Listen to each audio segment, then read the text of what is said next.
화요일 진짜 전략, 심도 있는 전략 세워보도록 하죠. 이 시간 유진투자증권 여의도 영업부 강영현 부장과 함께 해보도록 하겠습니다. 부장님 어서 오세요. 안녕하세요.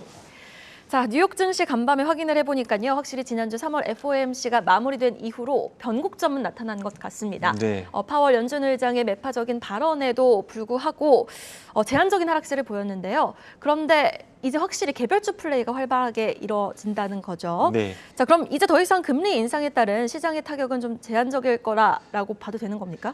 네, 3월 달 FOMC는 우크라이나 사태에 도움을 받았다 이렇게 보시면 될 것 같습니다. 만약에 우크라이나 전쟁이 아니었다라고 하면 금리 인상 스텝이 굉장히 빨라졌을 거다라고 생각이 듭니다. 만약에 이쪽 부분에서 오스카상 같은 게 있었으면 제롬 파월이 나무 주연상은 따놓은 당상이다 이렇게 생각합니다. 처음에 인플레이션 없다라고 얘기했습니다. 두 번째 인플레가 나타나서 데이터를 들이대니까 트랜지터리다 걱정하지 마라. 테이퍼링이랑 이런 건 서두르지 않을 거다라고 하는 건데 그게 거짓말이 아니고 연기였다라고 하는 거에 대한 반증은 뭐냐면 맨 마지막 인터뷰에 그런데 실업률이 회복이 되기 전까지는 올리지 않을 거야. 그거를 역치로 돌려보면 실업률 올라가면 그 다음부터는 올릴 거야 라고 했던 거기 때문에 그게 연기지 거짓말이 아니었다라고 하는 겁니다. 어제 인터뷰에서 마지막으로 인정하지 못한 것들이 딱 하나 있습니다. 그 중간에 인플레가 7%, 8%까지 올라가는데 뭐라고 했냐면 서플라이 체인 디스럽션에 의한 부분이다. 그러니까 내 잘못 아니다. 그러니까 전쟁 터지고 중미 무역 분쟁 나오고 물건이 제대로 안 들어오니까 물건값이 오른 거지. 그게 우리 연준이 잘못해서 그런 거 아니다라고 계속 부인하고 있는데 오늘 거기에 쐐기를 박았습니다. 라고 하면서 그거에 대한 안도를 주었다라는 거죠. 페드는 긴축을 하긴 하지만 정상적인 일정한 수준에서의 어떤 긴축이지 페드의 통화가 너무 많이 풀려서 그것 때문에 문제되는 건 아니다라고 못을 박았습니다. 그러니까 이제 마지막 그 연기를 끝으로 제롬 파월이 이제 이걸 끝날 수 있다라고 하는 거. 그러니까 월스트리트의 페르소나다운 그러니까 메소드 연기를 보여주고 있는 거다라고 저는 생각을 하고 판단을 했습니다. 어제 그거 듣느라고 잠을 좀 못 잤는데요. 어쨌든 5월 3, 4일에 있는 FOMC까지는 매크로 경제 지표에서 실업률도 발표 나오고 뭐 여러 가지 나오겠지, ISM도 나오고 소비도 나오겠지만 그거는 시장을 흔들어서 거꾸로 지수를 꺾을 만한 요인은 안 된다라고 하는 거기 때문에 이제 남은 변수는 페드가 이제 이거 내가 생각해 보니까 통화가 너무 많이 풀려서 그런 거야 라고 하는 그 말이 떨어지면 시장은 꺾일 수 있기 때문에 그거에만 초점을 맞춰 보시면 되겠다라고 하는 게 핵심입니다. 여기 이거 한번 차트를 한번 보여주시면 이게 10년 관련된 부분이 10년 포워드 레이시입니다. 그러니까 이게 파란색이 이쪽으로 쭉 올라가는 부분들은 죄송합니다. 이게 주식 투자 비중입니다. 주식에 대한 비중이 이렇게 높으면 파란색이 올라가면 이게 회색이 이렇게 따라 올라갑니다. 그러니까 파란색은 이쪽 비중을 보시면 되고 왼쪽은 올라가죠. 50%, 60% 이렇게 올라가고 이쪽을 보시면 수익률인데 이건 마이너스로 갑니다. 이렇게 괄호를 친 건 마이너스 6%, 마이너스 3%입니다. 그러니까 주식 투자 비중을 이렇게 잔뜩 실어놨으니까 앞으로 멀리 보고 투자하는 분들은 이걸 참고하시면 이 회색이 쭉 내려간다. 그러니까 지금까지는 수익률이 좋았지만 앞으로는 장기 투자하는 거에 대한 수익률이 점점 내려갈 것이고 그거를 페드가 긴축을 통해서 속도를 조절할 가능성이 상당히 높다라고 하는 거고요.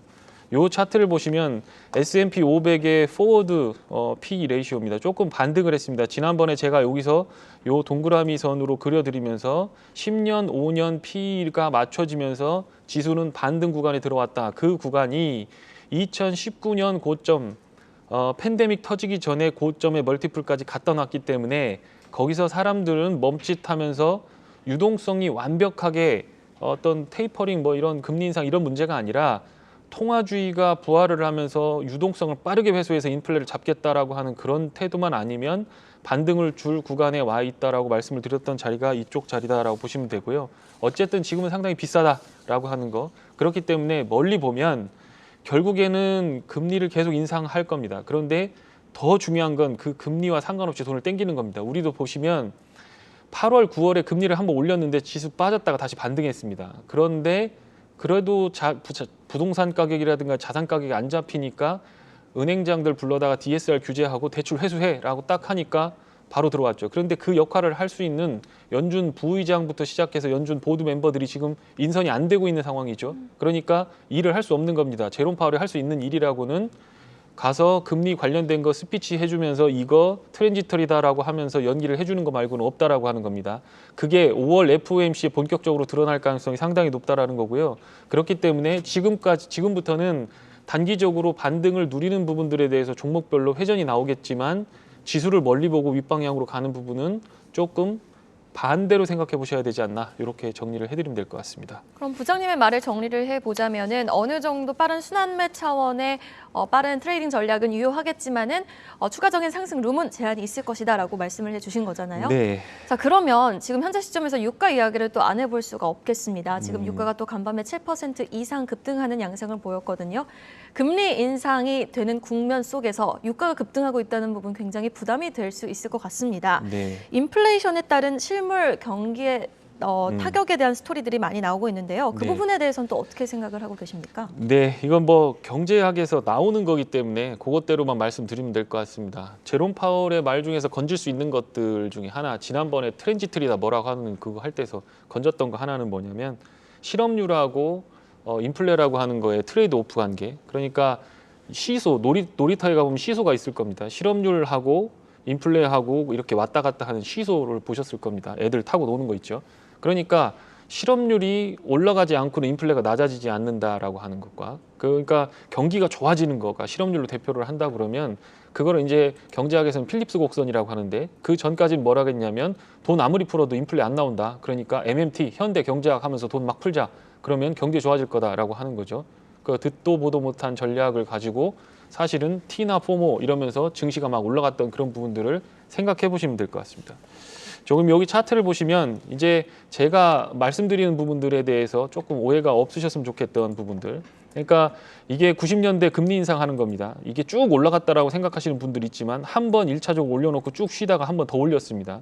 그 구간이 여기입니다. 그리고 여기 보시면 우리가 제일 좋아하는 거, 지금 그렇게 됐으면 좋겠다라고 하는 거가 여기입니다.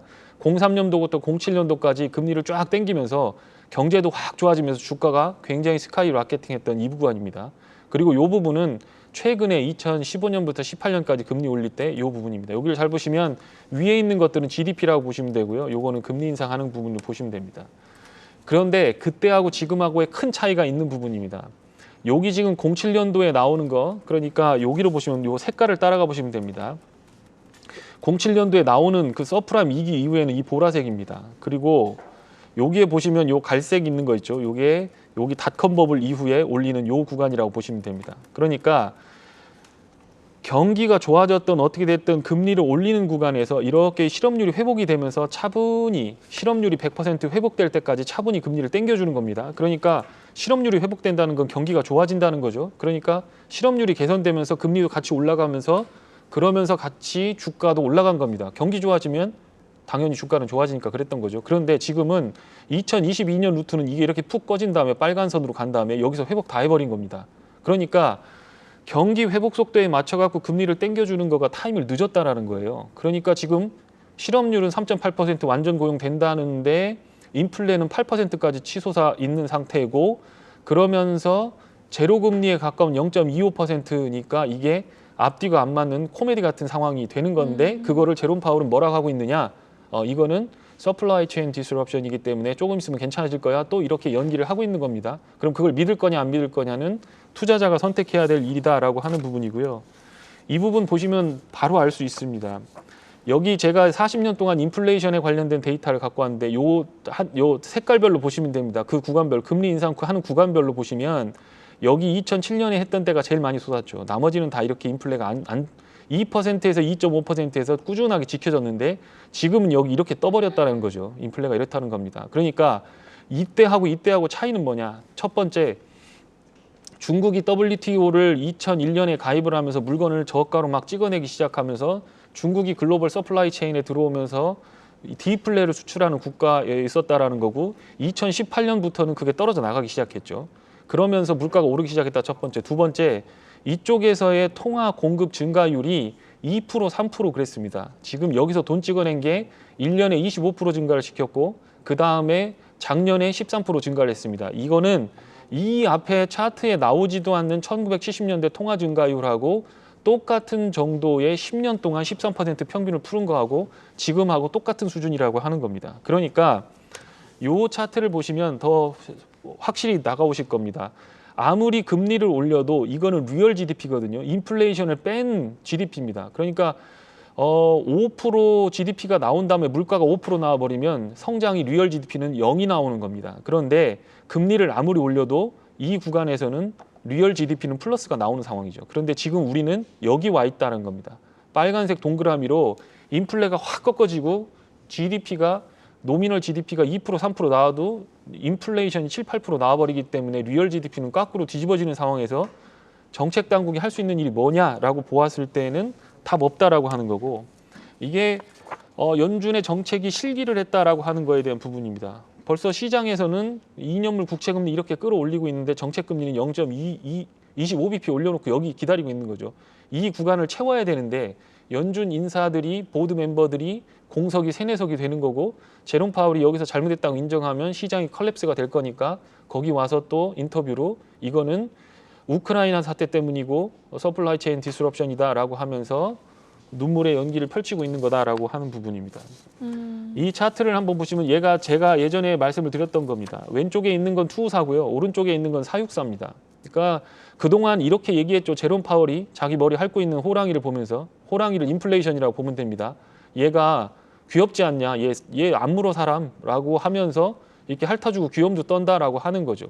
한편으로는 이렇게 투우장에 들어가서 성난 황소의 등에 칼을 꼽아서 강세장을 끝내야 될 입장에 와 있는데 지금 아직도 이러고 있는 상황인 겁니다. 그런데 이 호랑이가 인플레이션 호랑이가 제롬 파월을 보고 이걸 도시락이라고 생각해서 그냥 물어 뜯을지 아니면 진짜 끝까지 나중에 캄다운이 되면서 완화가 될 것인지에 대해서 투자자들은 지금 생각을 하셔야 된다는 거고 1970년대 정책이 바뀌고 나서 이게 인플레가 걷잡을 수 없다라고 그랬을 때는 아까 말씀드렸던 금리로 조절하는 스텝이 아니라 자산을 전부 다 매각을 해서 쿨다운을 시켜갖고 인플레를 잡는 그런 방향이 나올 수 있기 때문에 그쪽에 대해서 장기적으로 투자하시는 분들, 단기적으로 투자하는 거는 어쨌든 시장이 반등을 하니까 먹을 거는 비집고 들어가면 있을 건데 장기적으로 투자하시는 분들은 이거에 대해서 꼭 고려를 해보셨으면 좋겠다. 이렇게 좀 정리를 해드리면 될 것 같습니다. 네, 그러면은 언젠가는 이 QT가 일어날 수밖에 없을 것이다. 장기적인 국면에서는 좀 힘들 수밖에 없을 것이다라는 게